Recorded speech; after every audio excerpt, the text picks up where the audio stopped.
The world is truly unpredictable. Imagine losing your mother and then make your own best friend marry your father, the very person you once called a sister turning into your greatest enemy. Instead of love, she chooses betrayal. Instead of care, she chooses cruelty. She bullies, starves, and manipulates, convincing your father to despise you and even pushing him to rewrite his will against you. This is not just a story, it is a chilling tale of friendship turned to betrayal, love twisted into greed, and a daughter's painful fight for truth and justice.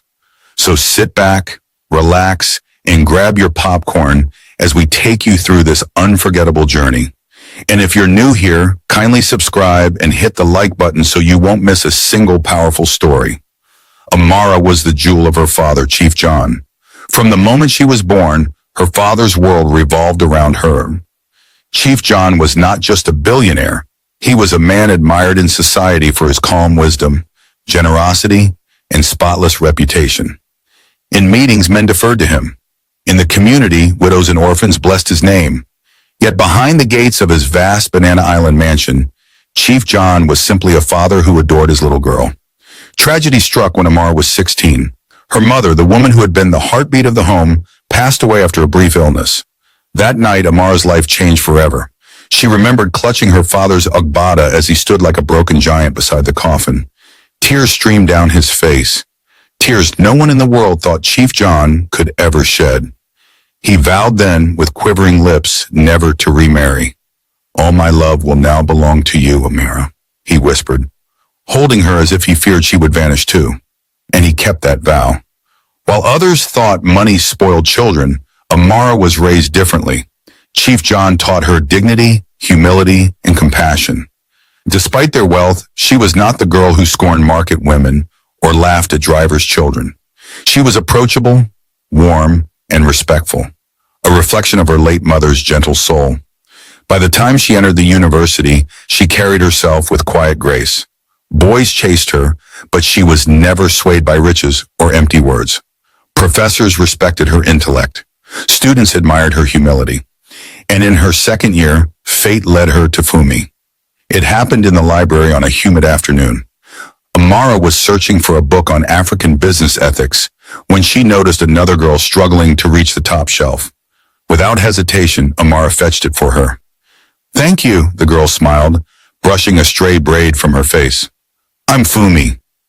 That was the beginning, from study groups to shared meals, late-night hostel talks to walking arm in arm across campus. The two became inseparable. People called them twins, not by blood, but by bond. Where Amara was calm, Fumi was fiery. Where Amara was reserved, Fumi was bold. Yet together, they balanced each other. Fumi came from a modest home, not poor enough to beg, not rich enough to boast. Her father was a retired teacher, her mother a trader. She often joked about envying Amara's life of luxury, but her eyes held no malice, only admiration. Or so Amara thought. By their final year, they were sisters in everything but name.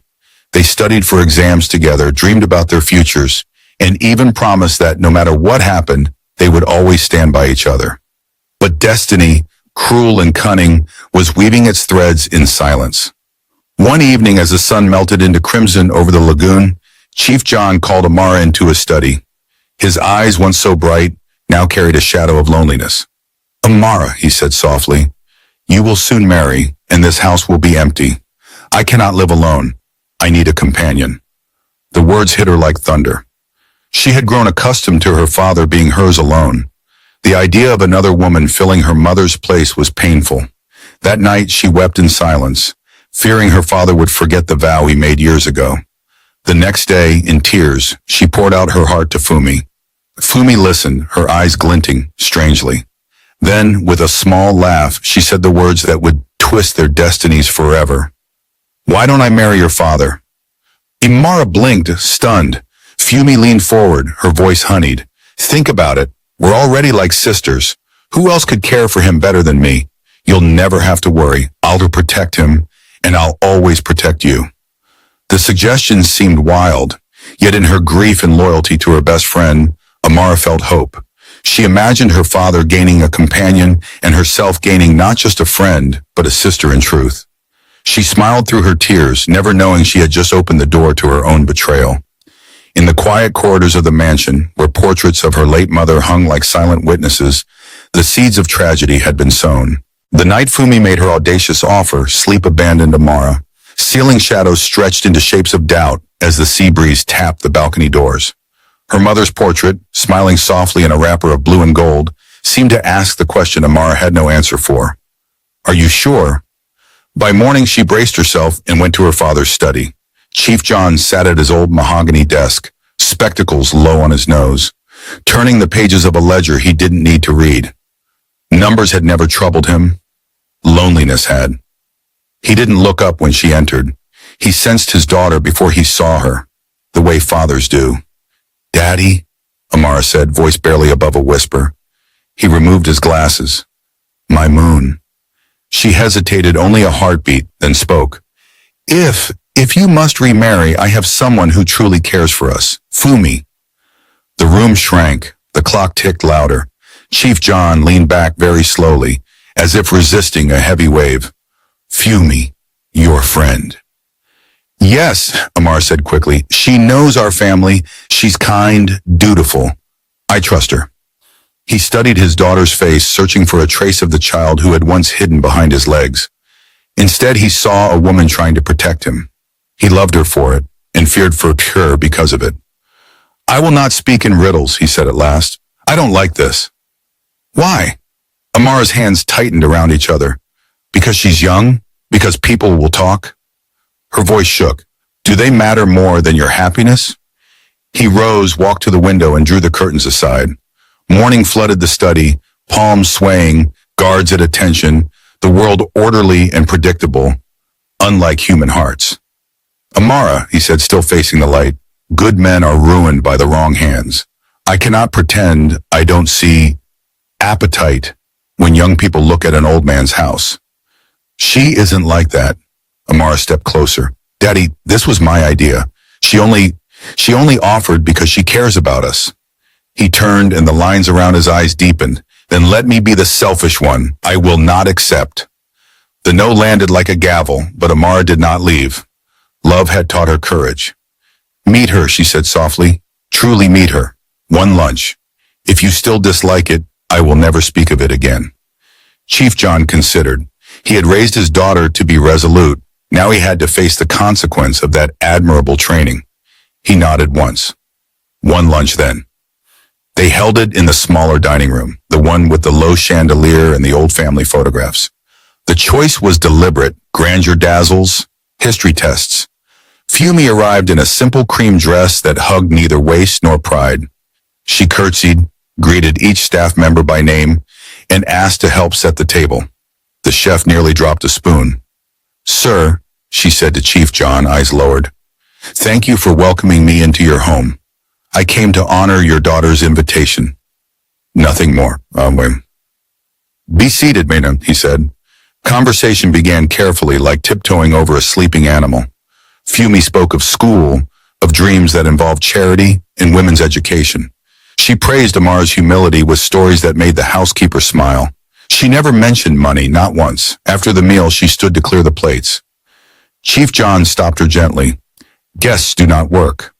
She glanced at Amara, then at the old photos on the wall, his late wife's portrait among them, radiating grace. "With respect, sir, I am not here to be entertained. I am here to be known." Chief John's eyes flicked to Amara. "You see?" And yet something in him remained watchful. He had built empires on instincts that rarely failed. There was a moment when Fumi thought no one watched her. Her gaze swept the room, curtains, silver frame, the antique clock, like a quiet appraiser. It lasted barely a second. He filed it away. When she left, he called his oldest friend and counsel, Barrister Adeoye. "Background check," he said simply, quietly. "Family, debts, associates. I want truth without the noise." "And your daughter?" Adeoye asked. Chief John exhaled. "She wants this. I need to be certain." 2 days later, he took Amara with him to an outreach he funded in Ajagunle, a health camp where doctors treated the poor. Unannounced, Fumi slipped in through the back and began sorting drugs, tying bandages, wiping children's noses with a steady hand. The coordinator whispered to Chief John, "That one. She works like she grew up carrying whole streets on her head." At noon, a young boy screamed as the nurse cleaned a gash on his knee.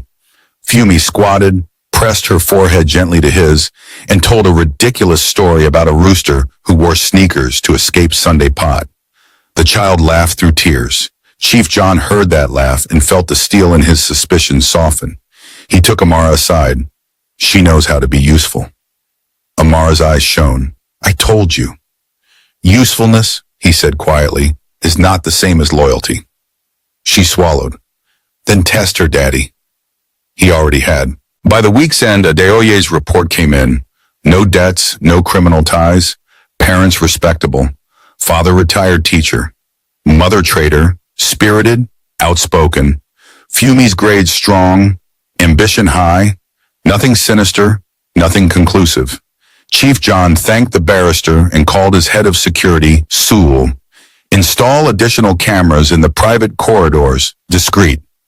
Sewell frowned. "Oga, you expect danger?" "I expect to be ready," Chief John said.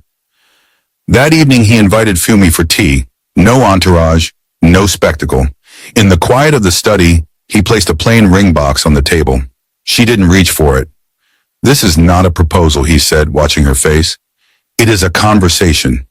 You are my daughter's friend." "Yes. And I am an old man who has lost the only woman he promised to love. I made a vow at a graveside. I have not broken it lightly."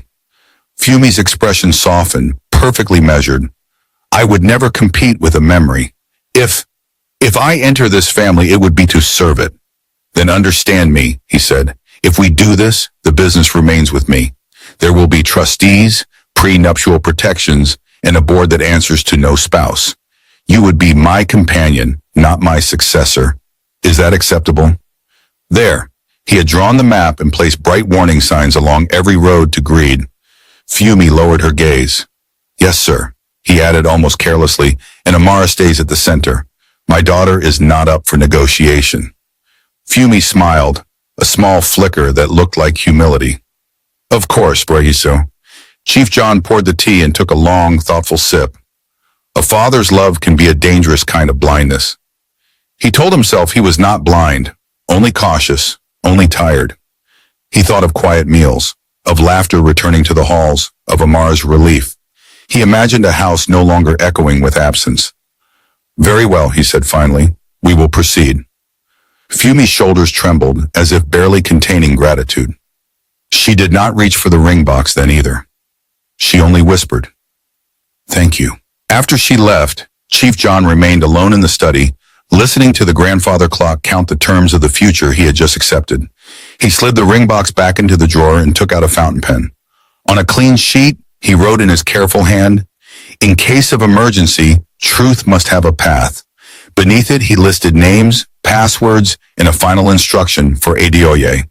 Caution was a habit he could not surrender. In her small, rented flat that night, Fumi stood before the mirror, her phone pressed to her ear. The voice on the other end was older, firm, too sure of the world. "So?" the voice asked. He agreed, Fumi said, and for the first time all day her face relaxed into a smile that showed every white edge of triumph. "Good," the voice purred. "Remember what we discussed. Respect buys time. Time buys control."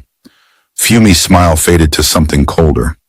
She touched the place on her finger where a ring would soon sit and whispered, "I won't fail." Far across the island, Amara stepped onto her balcony and lifted her face to the night, letting salt air wash over her fear. She told the stars what she could not tell her father. "Please let this be love. Please let this be safe." And in the study, Chief John closed his notebook and whispered to the dark, "If I am wrong, may my precautions be wiser than my heart." The wedding was everything the Lagos High Society expected it to be. Guests in flamboyant lace and aso ebi flooded the grand hall, snapping pictures beside chandeliers that dripped with crystal. Journalists whispered headlines. "Billionaire Chief John weds daughter's best friend." Amara, dressed in a shimmering gold gown, stood by Fumi's side, smiling through the flashes, convinced that she had done something noble. Chief John himself was gracious but reserved. He smiled for the cameras, cut the cake with dignity, and thanked his guests, But those who knew him well sensed a man stepping carefully across fragile ground. That night, as fireworks blossomed over Banana Island, Amara whispered to Fumi, "We're truly sisters now." Fumi hugged her with a sweetness that glowed like honey. "Forever," she said.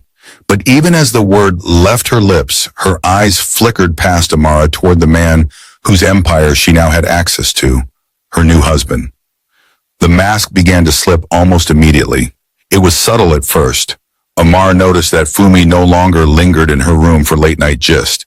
She no longer called her sister in that playful tone that once melted her heart. Instead, she carried herself with a new stiffness, moving about the house like its queen. Amara brushed it off as adjustment. Marriage changes people, she told herself. She's just learning her new role. But the distance grew. Fumi began eating separately, locking herself in Chief John's wing of the mansion. She answered Amara's calls with one-word replies.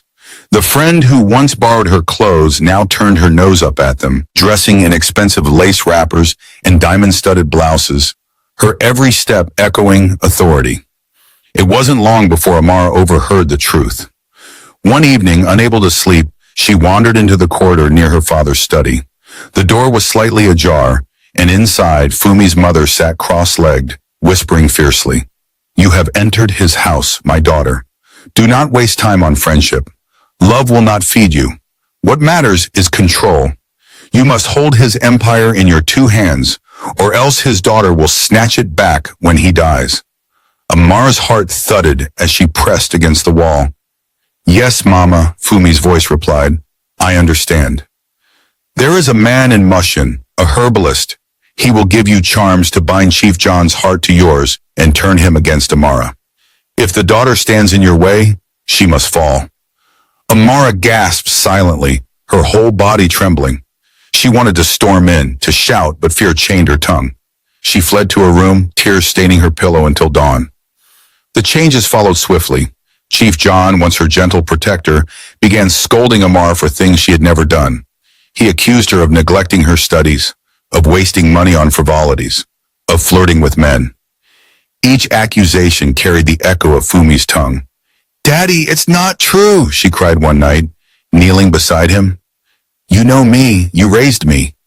But Chief John only shook his head, his eyes clouded. "Your stepmother tells me otherwise. Amara, I want to believe you, but the evidence piles up." Her heart cracked. Stepmother. The word stung like acid. Meanwhile, Fumi played her role flawlessly. She cooked Chief John's favorite meals, massaged his feet, and whispered sweet nothings into his ears. But beneath the perfume of her devotion lay venom. At night, she mixed powders into his drinks. During the day, she handed him documents, coaxing him to sign away pieces of his empire into her management. The board of his company, long loyal to him, began receiving instructions from her. She charmed the staff with smiles, then ruled them with an iron hand. For Amara, life in her father's house turned into humiliation. "Don't touch that food," Fumi snapped one afternoon when Amara reached for a plate of rice. "That's for my husband." "But I'm hungry." "You're not a guest here," Fumi cut her off, her voice dripping with mockery. "And you're not the princess you think you are. This is my house now." The servants, once respectful, began to look at Amara with pity. Some even turned away, unwilling to be caught helping her. Fumi took the cruelty further. One morning she ordered Amara to clean the garden while guests arrived for a meeting. "Make sure you kneel and scrub with your hands. The roses must shine." As Amara bent low in the soil, dirtying the same fingers that once held textbooks and pens, she heard Fumi laugh behind her. Who would believe the daughter of Chief John would end up like this? The world bows to power, Amara, not pity. Chief John saw. He saw everything, the mocking glances, the unnecessary scolding, the gradual isolation of his daughter. But he remained silent, watching from behind his spectacles. To the world, it seemed Fumi had conquered him completely. To Fumi herself, it seemed her victory was absolute. And so, emboldened, she went further. One night, she served Chief John his favorite palm wine, laced with the powder from the herbalist. Amara happened to pass by the door as she heard her father cough violently. She rushed in, but Fumi blocked her path. "Go back to your room," Fumi hissed. Amara tried to push past, but Fumi shoved her back so hard she fell against the wall. When she finally returned to her room, she wept into her hands. The best friend she once trusted more than anyone had become a stranger, a tormentor. What Amara didn't know was that the game had only begun. Fumi's mother was already plotting the final move. The empire must fall into your hands completely, she told her daughter. And for that to happen, Chief John himself must fall. In the glittering silence of the mansion, with its marble floors and golden chandeliers, betrayal had found a home. Fumi's mask had fallen, and what lay beneath was colder than steel. But even as Amara drowned in sorrow, unseen eyes were watching. Hidden in corners of the mansion, Chief John's cameras blinked quietly, capturing every whisper, every lie, every cruel act. The king may have seemed silent, but the game was not over. The rains had come to Lagos that week, heavy and relentless. They pounded on the glass windows of Chief John's mansion, turning the manicured lawns into a swamp of mud and drowned petals. Inside, the house was just as stormy. For Amara, each day was a new humiliation. Fumi had grown bold in her cruelty. The servants who once carried out Amara's orders now sneered when she passed, emboldened by their new mistress. Fumi had ordered Amara to use the back staircase instead of the grand one, to avoid disturbing visitors. She locked the fridge at night, forcing Amara to sneak into the kitchen like a thief to find scraps. Still, Amara endured in silence. Her only hope was her father. But Chief John, bewitched by Fumi's charms and poisoned by her whispers, seemed more distant than ever. "Daddy," she pleaded one evening, kneeling by his chair in the study, "please believe me. I haven't done anything wrong. Fumi, she lies about me. You know me." Chief John rubbed his temples. His once sharp eyes were dulled by confusion and fatigue. "Amara, I don't know what to believe anymore." Her heart broke. She looked at him, at the father who had once been her shield, and felt the distance widening like an ocean. Meanwhile, in Fumi's private chambers, the atmosphere was very different. Her mother sat on the edge of the silk-covered bed, her wrapper tied tightly, her eyes burning with ambition. "You are wasting time," she snapped. "Yes, you've turned him against his daughter, but that is not enough. You must secure the empire before the old man changes his mind." "I'm working on it," Fumi muttered, adjusting the golden bangles on her wrists. "He already signed several documents putting the companies under my management." "That is management," her mother hissed, "not ownership. Management can be taken back. What you need is inheritance. For that, his will must favor you, and the daughter must be powerless." Fumi swallowed. "How do we make sure?" Her mother leaned closer, her voice a poisonous whisper. "We don't wait for him to die naturally. We help him, quietly." A chill ran through Fumi's body. She looked away, but her mother's grip on her hand was iron. "Do you want to live as a servant to that girl forever, or as the queen of this empire? Choose." Fumi nodded, slowly at first, then with conviction. "I will choose the throne." The plan was set in motion. Late one night, her mother took her to the herbalist's shrine in Mushin. The air was thick with the stench of burnt herbs and dried blood. A clay pot bubbled over a fire, and strange symbols lined the mud walls. The herbalist, a gaunt man with eyes like glowing embers, handed Fumi a small pouch of powder. "Sprinkle this into his drink," he croaked. "His heart will weaken, his body will fail. The world will call it sickness, but remember, every poison carries a price. Once begun, it cannot be undone." Fumi's hands trembled as she took the pouch, but her mother's eyes urged her on. "Do it," she said. "This is the path." The next evening, the mansion hosted a small dinner. Amara was not invited. Instead, she watched from the corridor, her stomach empty, her heart heavy, as laughter echoed from the dining room where Fumi and Chief John dined alone. Fumi poured his favorite palm wine into a crystal goblet. With a graceful flick, she let the powder slip into the liquid. It dissolved instantly, leaving no trace. "Drink, my love," she cooed, pushing the glass toward him. Chief John lifted it slowly. His eyes flickered briefly toward the corner of the ceiling, toward the tiny blinking light of a hidden camera no one else noticed. Then, with a faint smile, he raised the glass to his lips. Amara, peeking through the crack in the door, saw it. Her body stiffened. She wanted to scream, to rush in, but her feet were glued to the floor. Her heart pounded as the glass tilted. Chief John drank. The goblet clinked softly on the table. Moments later he coughed, a violent rattling sound that shook his frame. His face paled, his hands trembled. "Daddy!" Amara screamed, bursting into the room. "Antasam, Ram." She ran to his side, clutching his arm, but Fumi blocked her path, her voice sharp. "Stay back, you ungrateful child. Can't you see you're disturbing him?" Chief John struggled for breath, his body slumping into the chair. Sweat dripped down his forehead as he pressed a hand to his chest. Amara turned on Fumi, tears streaming down her face. "What have you done to him?" Fumi's eyes hardened. "This is not your concern. Go back to your room." "No," Amara shouted, her voice breaking. "He's my father." But the words fell into a void. Chief John's eyes rolled back, his body convulsed once, and then silence.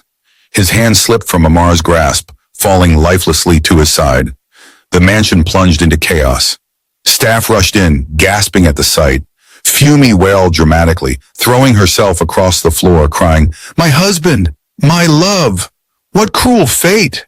Her mother arrived moments later, her cries even louder. "Oh, death! Why take him now?" But behind her sobs was the glimmer of triumph. Amara knelt beside her father's body, her own cries raw, broken. "Daddy, no. Please don't leave me. You promised never to abandon me." But Chief John's chest no longer rose. The days that followed blurred into morning. Newspapers carried the headline, "Chief John, business icon, dies after sudden illness." High society turned out for the burial, praising the widow's strength and the daughter's quiet grief. But within the mansion, the reality was stark. Fumi walked with her head high, her black lace gown flowing behind her like the robes of a queen. Her mother moved into the house permanently, barking orders at staff. Amara, once the princess of the home, became a prisoner. Food was rationed to her, her bedroom stripped of luxuries, her dignity torn apart piece by piece. She was treated as an intruder in her own father's empire. The final blow came one night when Amara crept to the kitchen, hungry after a day of being denied food. She boiled noodles quietly, praying no one would notice. But Fumi did. She dragged Amara by the hair into the garden, the moon casting cold light over the scene. With a cruel smile, she tore at Amara's clothes and forced her to kneel in the dirt. "You once had everything," Fumi spat. "But now you're nothing. Tomorrow, when the will is read, I will throw you into the streets where you belong." Amara sobbed, clutching the hem of her torn dress. "Fumi, please, remember who we were. We were sisters, friends. Please." Fumi leaned close, her breath hot against Amara's ear. "That was then. This is now, and now I am in control." She pushed Amara to the ground and walked away, her laughter echoing through the garden like the hiss of a snake. That night, as Amara lay on her bed, bruised and broken, she whispered into the darkness, "Daddy, where are you? Why did you leave me?" But somewhere in the quiet of the study where hidden cameras blinked unseen, the truth was already waiting. Chief John's death was not the end. It was only the beginning. The mansion had become a cage for Amara. Every corner that once whispered of her childhood joy now mocked her with silence. The marble staircase where her father once carried her on his shoulders was forbidden to her. Fumi had commanded she use the servants' staircase at the back. The dining hall where her father had laughed over steaming bowls of agusi was now a throne room where Fumi sat at the head of the table, issuing commands like a queen. To Amara, the house was no longer home. It was a battlefield where she was losing every war. The hunger of betrayal. Her humiliation reached its cruel peak the week after the burial. Amara, drained from grief, went to the kitchen in search of food. She found only a pack of noodles. With trembling hands, she boiled water and dropped the strands in, praying no one would notice. But Fumi noticed. She stormed into the kitchen, her mother behind her, and slapped the plate from Amara's hands. The noodles spilled across the tiles like a broken offering. "How dare you steal my food?" Fumi's voice was a whip. Amara froze. "Steal? It's the house kitchen. I was hungry." "Shut up," Fumi shrieked, her eyes blazing. "This is my house. Nothing here belongs to you anymore." Her mother added with a sneer, "Even rats know their place. Why can't you?" Before Amara could reply, Fumi grabbed her by the arm and dragged her outside into the garden. The guards looked away. None dared to interfere. Under the bright, merciless sun, Fumi shoved her to her knees. The public shaming. Look at you, Fumi spat, circling her like a predator. In school you were the golden girl. Everyone admired you because you had a rich father. You strutted around with your nose in the air while her voice cracked with venom. I was just the girl from a modest home. Do you know how it felt to always be compared to you? Amara's tears spilled as she shook her head. No, Fumi. You were my friend, my sister. I never looked down on you. Liar! Fumi slapped her across the face. You pitied me. Do you think I didn't see it in your eyes? Pity. But look who is pitying who now. She ripped at Amara's dress, tearing the delicate fabric until it hung in shreds. Kneel lower, she ordered. Kneel like the beggar you are. Amara knelt, trembling, her knees digging into the gravel. She lifted her eyes, filled with tears, and whispered, Please, Fumi. Remember what we had. Remember the nights in school, the laughter, the promises. Don't do this. Don't throw it all away. Fumi crouched before her, their faces inches apart. For a fleeting moment, Amara searched her eyes for the friend she once knew. But what she saw was darker, hardened by greed, sharpened by envy. That girl you knew is dead, Fumi said coldly. And if you're not careful, you'll join her. The next morning, Amara was watering the flowers, her tattered dress sticking to her thin frame. Her fingers, once manicured, were caked in mud. She had barely eaten in days, her once radiant face now pale and gaunt. From the balcony, Fumi and her mother watched her. She looks like a maid, her mother laughed. That's all she deserves, Fumi replied. But tomorrow I will end this charade. Once the will is read, she will be out of this house forever.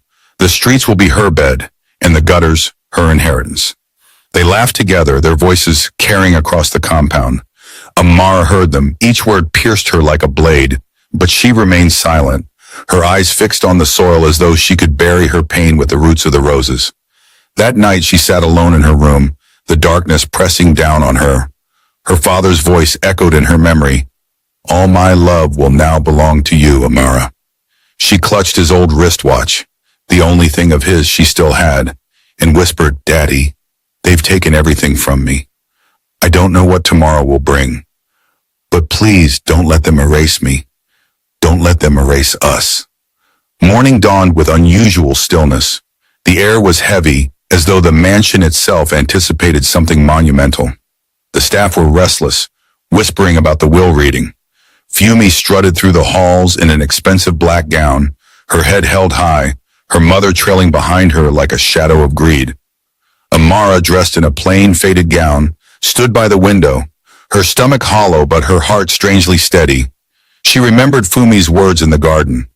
Tomorrow, after the will is read, you'll be homeless. Yes, tomorrow had come, but so had justice, though none of them knew it yet. For in Chief John's study, locked inside a briefcase carried by his lawyer, was a truth that would shatter Fumi's illusion of power and turn the mansion into a stage of reckoning. The morning of the will reading dawned heavy with tension. The sky above Lagos was unusually gray, as though even the heavens held their breath for what was to come. Inside Chief John's mansion, the air was thick with whispers. The staff moved restlessly, not knowing whose orders to follow anymore. Should they bow to Amara, the daughter they had once revered? Or to Fumi, the new mistress who barked commands like a queen? No one dared to choose. The grand hall was prepared, its chandeliers blazing, the polished marble floor reflecting nervous faces. A long mahogany table stretched across the center, upon which lay a single leather briefcase, the container of Chief John's final words. The lawyer, Barrister Adeoye, sat calmly at the head of the table. A man in his 60s with sharp glasses and a reputation for integrity, he had been Chief John's friend for decades. His fingers rested on the briefcase, his face unreadable. Around him gathered the family. Amara entered first, dressed in a simple gown that clung loosely to her frame. Grief had hollowed her cheeks, but her eyes, though rimmed with tears, still held a quiet dignity. She sat quietly, folding her hands in her lap, whispering a silent prayer.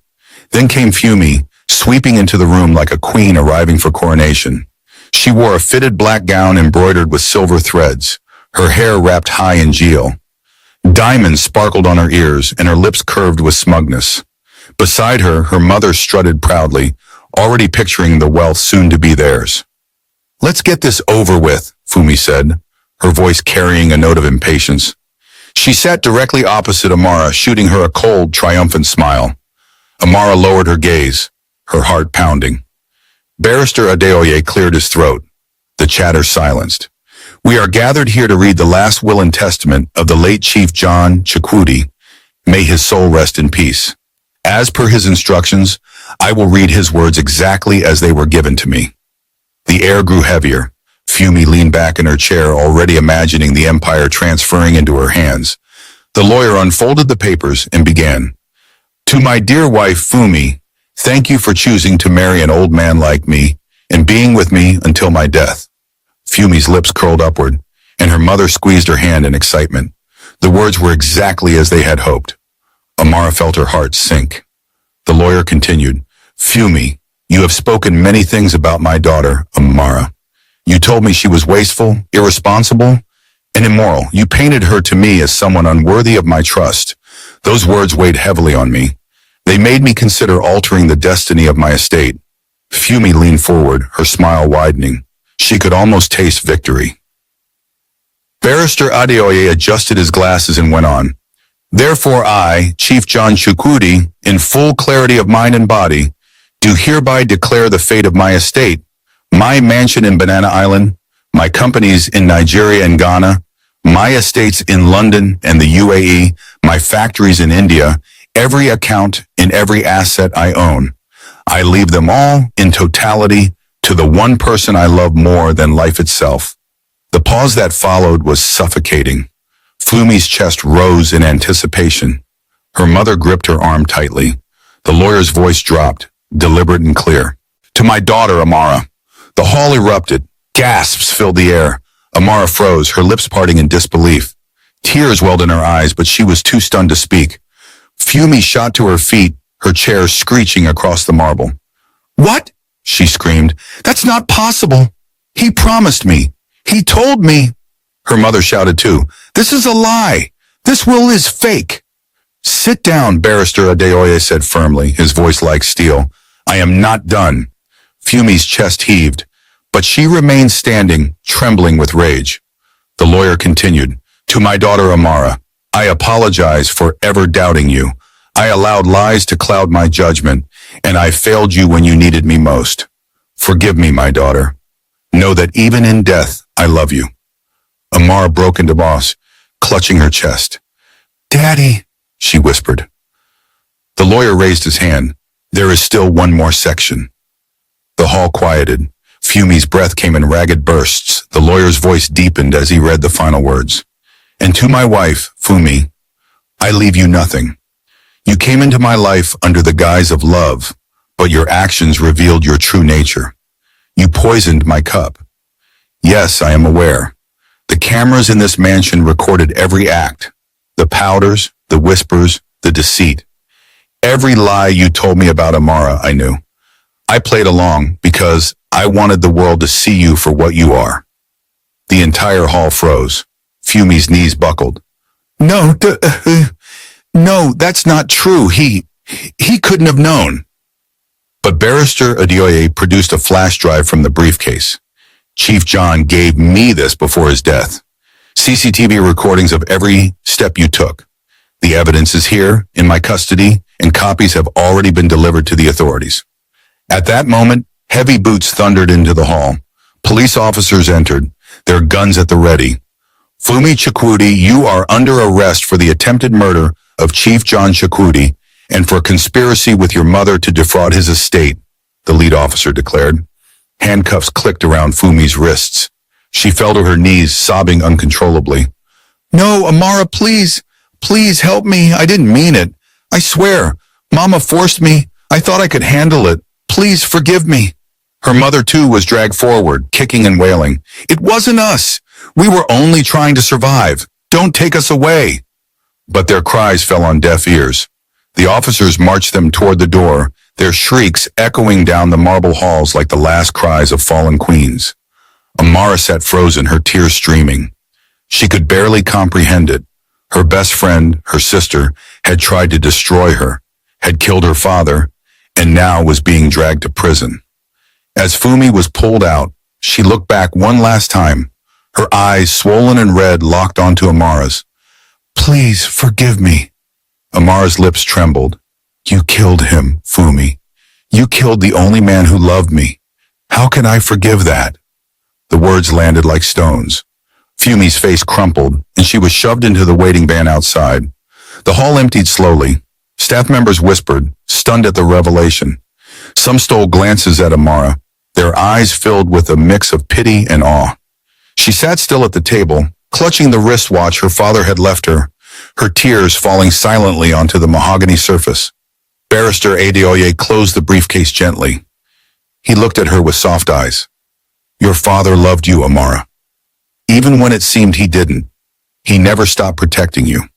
This was his plan, to expose the truth and keep you safe." Amara nodded weakly. She rose, her steps unsteady, and left the hall. Outside, the rain had returned, but she walked into it, lifting her face to the sky. She whispered softly, "Daddy, I thought you abandoned me, but you never did. You were with me to the end. I love you." And for the first time in weeks, she felt the faintest warmth of peace. The trial began within weeks. Lagos buzzed with whispers. Newspapers carried headlines daily. Billionaire's young widow accused of poisoning. Best friend turned stepmother in court drama. Chief John's will exposes murder plot. In every corner of society, from market stalls to corporate boardrooms, tongues wagged. Some pitied Amara, others were shocked at the audacity of Fumi, but all waited to see how justice would be served. The federal high court was packed on the morning of the hearing. Rows of journalists scribbled furiously as cameras flashed. Barrister Adeoye sat calm, his papers neatly arranged, while Amara, dressed in plain white lace, sat silently at the back. She wanted no spotlight. She only wanted her father's name cleared and peace restored to his memory. Then Fumi entered, shackled between two officers. Her once regal beauty was dulled. The diamonds were gone, replaced by a faded prison uniform. Her face was swollen from sleepless nights, her eyes darting around the courtroom with desperation. Beside her, her mother shuffled in, equally broken, wrapped in a worn wrapper, her defiance replaced by exhaustion. When the charges were read, murder by poisoning, conspiracy to defraud, manipulation of inheritance, the air in the courtroom thickened. Fumi wept openly. "I didn't mean to kill him. I was confused. My mother forced me." But the prosecution was relentless. They played the CCTV footage for all to see. Gasps filled the courtroom as the grainy video showed Fumi sprinkling powder into Chief John's drink, her eyes darting toward the door before sliding the cup to him. "Is this you or not?" the prosecutor demanded. Fumi buried her face in her palms. "Yes, it's me. But I loved him. I swear I loved him." Her mother shouted from the dock. "It was my idea. Don't blame her. I pushed her into it." But it was too late. The evidence was overwhelming. The recordings, the herbalist testimony, the signed documents showing attempts to transfer wealth, and Amara's own tearful witness statement of how she had been mistreated. The verdict, when the judge finally returned with the verdict, the hall was silent enough to hear a pin drop. "Fumi Chukwudi, you are hereby sentenced to life imprisonment for the crime of murder by poisoning and for conspiracy to defraud the estate of the late Chief John Chukwudi."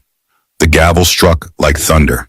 Fumi collapsed, screaming, "No, please, Amara, help me. I was your friend, your sister. Forgive me."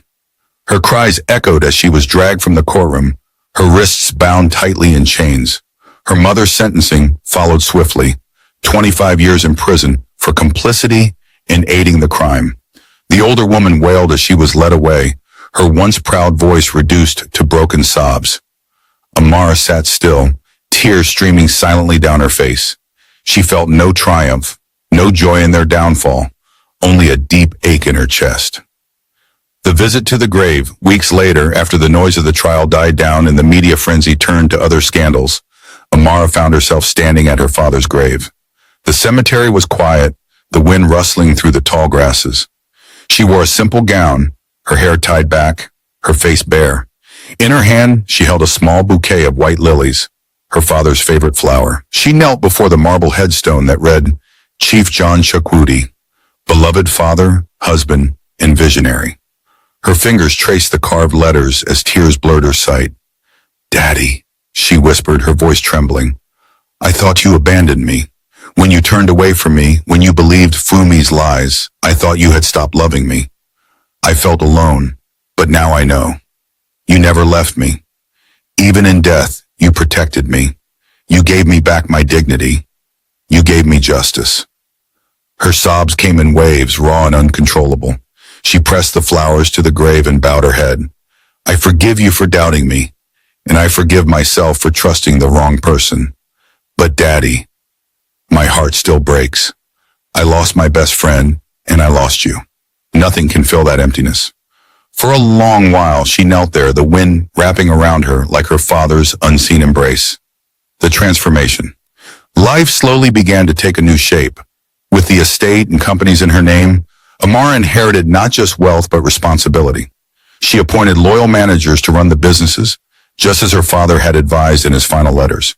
She continued his charities, funding hospitals, scholarships, and orphanages. But she lived simply, refusing to let the empire consume her spirit. She never wore her inheritance like a crown. Instead, she carried it like a burden she must honor. Her mansion, once filled with betrayal, she opened to the less fortunate.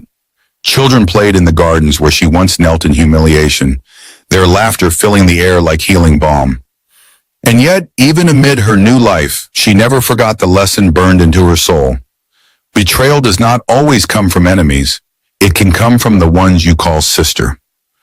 The Mambre Garbi, one evening as the sun dipped low, Amara returned to the grave once more. The sky was painted in hues of crimson and gold. She stood quietly, her hands clasped, her tears falling softly. Daddy, she said, her voice steady now. I will be okay. I promise you. I will carry your name with honor. I will not let bitterness define me. But I will never forget, and I will never stop loving you. She placed her hand over her heart. Rest well. Daddy loves you. And as she walked away, the setting sun cast a warm glow across the grave, as though Chief John himself was smiling down, proud of the daughter who had endured the fire and emerged with dignity intact. In the women's prison, Fumi sat on her bunk, her once beautiful face hardened by regret. She replayed the past in her mind, the laughter with Amara in school, the nights of shared secrets, the vows of sisterhood. All ashes now. Sometimes in the stillness of night, she whispered Amara's name, begging forgiveness into the darkness. But forgiveness never came. Not from the world, not from her lost best friend, not from herself. Greed had bought her a mansion, but its true cost was her freedom, her soul, and the only friendship she ever had. Closing line. Amara had lost her father, her best friend, and her innocence. But she had gained justice, resilience, and a legacy of love. In the end, her tears at her father's grave were not only of sorrow, but of strength. Tears that promised she would live on, not as a victim of betrayal, but as the daughter her father had always believed she could be. Moral of the story: greed and betrayal always end in destruction, no matter how cleverly they are hidden. True wealth is not found in possessions, but in love, loyalty, and integrity. Fumi's hunger for power cost her freedom, her dignity, and the very friendship she once had. Amara's endurance proves that even in the darkest storms, truth and justice will always prevail. Trust should never be given blindly, and betrayal, though painful, cannot erase the protection of a loving parent's legacy. We hope you enjoyed this powerful story. Please share your thoughts and lessons in the comment section. We'd love to hear from you. And don't forget, another inspiring and educative story will be premiering in just a few days. So make sure to subscribe and turn on the notification bell to be the first to watch. If this story touched your heart, kindly give it a thumbs up and share it with your family and friends. Thank you so much for watching, and may God richly bless you.